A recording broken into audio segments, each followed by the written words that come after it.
तालुक्यातील बेळंकी येथे महाविकास आघाडीच्या प्रचाराचा भव्य शुभारंभ नुकताच मोठ्या उत्साहात पार पडला। बेळंकीतील श्री सिद्धेश्वर देवालय येथे हा प्रचार शुभारंभ संपन्न झाला। यावेळी जिल्हा परिषद गटाचे अधिकृत उमेदवार स्नेहल उमेश मोरे तसेच सलगरे पंचायत समिती गणाच्या उमेदवार सुजाता विजय पाटील यांची प्रमुख उपस्थिती होती। शुभारंभाप्रसंगी पारंपरिक पद्धतीने नारळ फोडून प्रचाराचा विधिवत प्रारंभ करण्यात आला। यावेळी उपस्थित मान्यवरांनी आपल्या मनोगतांतून महाविकास आघाडीच्या धोरणांचा व विकासाच्या दिशेचा आढावा घेतला। यावेळी बोलताना मान्यवरांनी सत्ताधाऱ्यांवर टीका करत मागील 5 वर्षात विकास झाला असे सांगितले जात असले तरी प्रत्यक्षात गावाचा किती विकास झाला आणि स्वतःचा किती विकास झाला याचे आत्मपरीक्षण विरोधकांनी करावे असे स्पष्ट मत व्यक्त केले।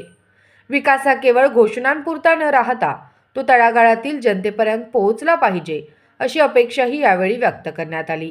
या प्रचार शुभारंभानंतर बेळंकीतील राजकीय समीकरणांना महत्त्वाचा धक्का बसला असून बेळंकीतील भाजपच्या अनेक पदाधिकारी व कार्यकर्त्यांनी महाविकास आघाडीच्या उमेदवारांना जाहीर पाठिंबा दिल्याची घोषणा केली। बेळंकीच्या लोकनियुक्त सरपंच सारिका शिंदे यांचे पती डॉक्टर महेश कुमार शिंदे, गंगाधर गव्हाणे, दौलत कांबळे, संभाजी गायकवाड, राजू चौगुले, विवेक पाटील यांच्यासह अनेक मान्यवरांनी महाविकास आघाडीच्या उमेदवारांना पाठिंबा देत भाजपला जोरदार धक्का दिला। या जाहीर पाठिंब्यामुळे बेळंकीतील महाविकास आघाडीची ताकद लक्षणीयरित्या वाढली असून येणाऱ्या निवडणुकीत मोठ्या प्रमाणात मते महाविकास आघाडीच्या उमेदवारांना मिळतील असा विश्वास पाठिंबा देणाऱ्या मान्यवरांनी यावेळी व्यक्त केला। कारण आमदारांची मर्जी सांभाळला असतो तर भविष्य काळात आपल्यापेक्षा निरपराध लोकांना जर नियम नीती काय सांगता एक वेळ 1000 आरोपी सुटले तर चालतील पण एक निरपराधाला शिक्षा लागता कामा नये। तसे आपल्या या मतदारसंघात अनेक लोक निरपराध अनेक कार्यकर्ते मगाशी गव्हाणे साहेबांनी सांगितलं गेली 20-25 वर्ष महाराज एखाद्या पार्टीत काम करायचं आणि 25 वर्षांना आपल्याला उमेदवारी मिळायचा क्षण यायचा आनंद मिळायचा वेळ यायची। अशा वेळी जर उमेदवारी दिली नाही तर त्या ठिकाणी काम करणाऱ्या माणसाला त्या वेळ आलेल्या माणसावरची मानसिकता काय असते त्या उमेदवारी करणाऱ्या माणसालाच माहीत असतं। प्रत्येकाने एक नातं जपाय असतं। या महाराष्ट्रात शरद पवार पक्ष बदलायचा सत्ता मलाच पाहिजे सातत्याने निवडणुका लढवायच्या मी दिशाभूल केले मी विकास केला ह्या सगळ्या विकास कामापेक्षा भावना महत्वाच्या असतात। रस्ते खडे बांधकामा ही विकास होत असतो प्रत्येक नेत्याचा फंड देणं त्याचं काम प्रतिनिधी म्हणून मी गेली 25 वर्ष काम करतोय। मग इथं बेळंकीत काम करतात आज बेळंकीत मोठमोठे विकास काम होतात। आज शिवाचार्य महाराजच्या अगोदर सुद्धा कोणीतरी मठाधिपतीने हे मठ उभा केले। प्रत्येक माणसाच्या जीवनात कार्य करतात प्रत्येक माणसाचं कार्य करणं आपलं कर्तव्य असतं। आपण कर्तव्याचे दुसऱ्यापुढे दिशाभूल करून त्याचा स्वार्थ साधण्याचा प्रयत्न कुणीही करू नका। पण मी तुम्हाला हजर असणारा प्रत्येक करतोय मला आठवतंय एक आई घेऊन फिरणारा माणूस या भागात सगळे काँग्रेस राष्ट्रवादी असणारी माणसं आहेत त्यांच्यावर सुद्धा अन्याय होतोय म्हणजे विचारधारा कुणीकडे चालल्या बघा। त्यामुळं कुणी कुठल्याही कार्यकर्त्यांना असं म्हणायचं कारण नाही की मी कुणाचं तर समर्थन करतोय तर आपण अशा गोष्टीला समर्पण करतोय समर्पित होतोय की जी बाजू बरोबर आहे त्याला राजकारणात त्याने आमदारकी निर्माण होऊ देणार नाही अशी वल्गना करणाऱ्या कार्यकर्त्यांना जर उमेदवारी मिळत असेल तर तुम्ही बेळंकीवाल्यांनी केलेलं बंड हे योग्यच आहे। आणि स्वाभिमानाच्या लढाईत तुमच्या सोबत किती आहेत मोजू नका आपली किती आहेत ती मोजा। आणि भविष्य काळात मी तुम्हाला सांगतो आम्ही तुम्हाला जीवाचं रान करू। आम्ही एखाद्याला शब्द दिला की तो शब्द फिरवणाऱ्यातली आमची औलाद नाही आहे खोटं बोलणार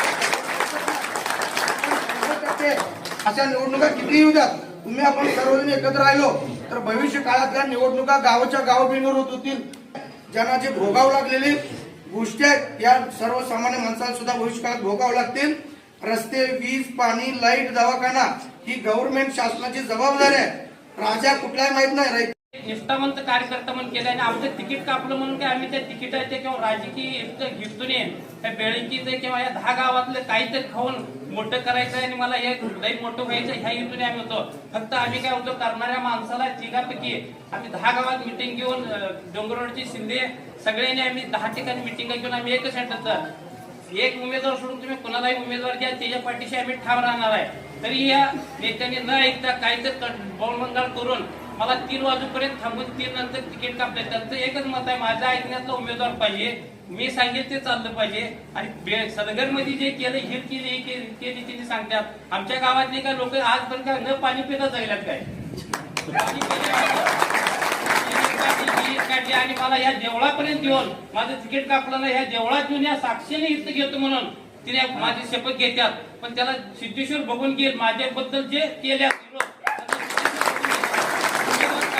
मी त्यांना विचारलं तर तुमचं मी स्वागत करणार आहे. का स्वागत करणार आहे की आम्हाला तुम्ही उमेदवारी कट केलाय त्याबद्दल तुमचं स्वागत करणार आहे. वेळेत तुम्हाला सलगरला पाठवणार आहे. त्यावेळेला तिने मला येऊन भेटले की मी सिद्धेश्वरच्या चरणी येऊन पाया पडतो. मी ह्या काही केलं नाही. ते आता सिद्धेश्वर बघून आमच्या घड्याळाला मत देऊन निवडून आणायचंय एवढं ठणकट. थँक्यू.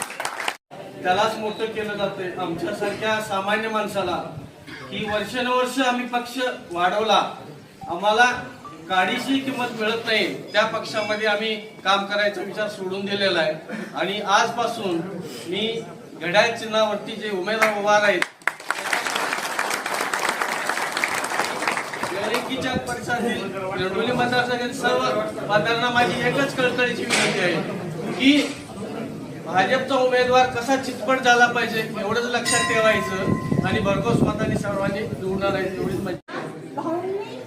भाऊच्या कामाचा आदर घेतला. भाऊंना आपण त्यांच्या आमदारकीला निवडून दिलेलं आहे. भाऊंनी कामं केलेली आहेत, विकास कामं हे नक्की आहे. आम्हीच भाऊंना निवडून दिलेलं आहे, आम्हीच भाऊंची कामं केलेली आहेत. पण भाऊंच्या कामाचा आधार घेऊन ते आज आपल्या समोर मागण्यासाठी येत आहेत.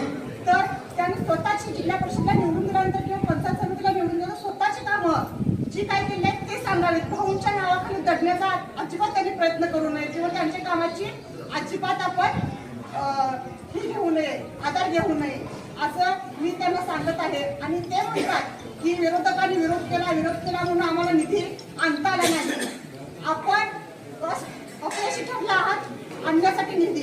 तुम्ही स्वतःसाठी सर्व विकास केला आहे का? या भागाचा काहीच विकास केलेला नाही.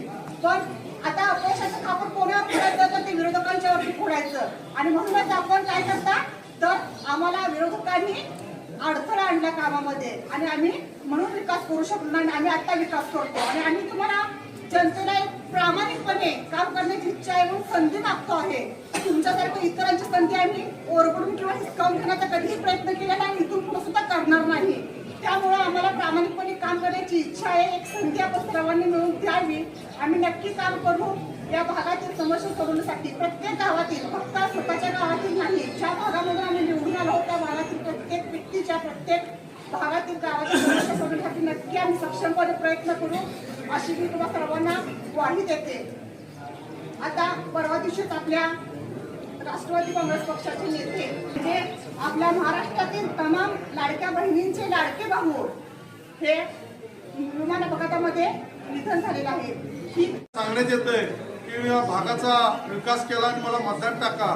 पण आम्ही तुम्हाला भाऊ तुमच्याबद्दल आमचं काही मत नाही. आम्ही तुम्हाला मतदान केलंय, तुम्ही विकास केलाय. तुम्ही आमचं विरोधात तुम्ही उभा राहिला नाही. आम्ही तुमचेच कार्यकर्ते आहे. तुम्ही आमच्यावर जो दुजाभाव करायला लागलाय तो करू नका. कारण 20-20 वर्ष आम्ही तुमच्यासाठी घालवलेत आणि कोणतीही अपेक्षा न ठेवता केले. तुमच्यासाठीच काम करत राहिलोय. त्यामुळं कामाच्या बाबतीत काय कोणी शंका बाळगू नका. कारण खासदार आपले एवढे दमदार आहेत की लात मारून तिथं पाणी काढायची ताकद या खासदारांच्या मध्ये आहे आणि सगळ्यांना बरोबर ठेवून टाकायची ताकद या खासदारांच्यात आहे. कारण महापालिकेमध्ये सर्वांनी अनुभव घेतलाय. हे सगळ्या नेते मंडळींची लक्षात आले की एकत्रित काळाची गरज आहे.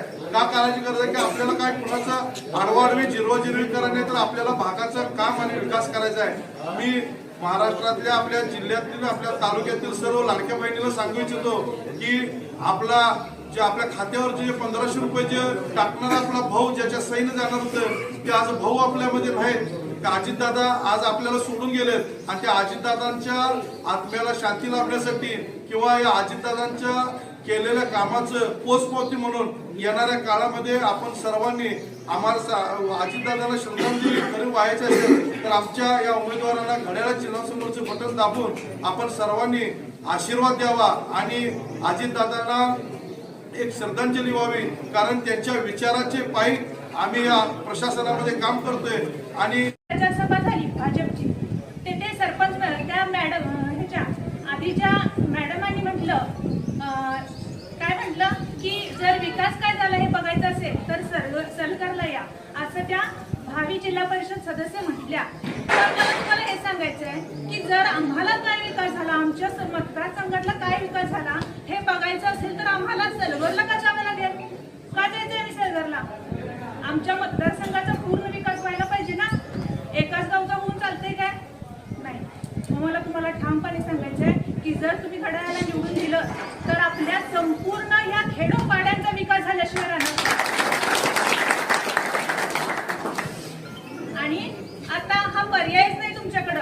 आपल्याला स्वाभिमानाने जगायचे आहे, सन्मानाने जगायचं आहे आणि माझ्या प्रत्येक माय माऊलीच्या अगदी ह्याच्यासाठी जगायचं आपल्याला. आणि आता सर्वांनी तुम्हाला येत्या 8 फेब्रुवारीला घड्याचे चिन्ह दाबून आम्हा तिन्ही उमेदवारांना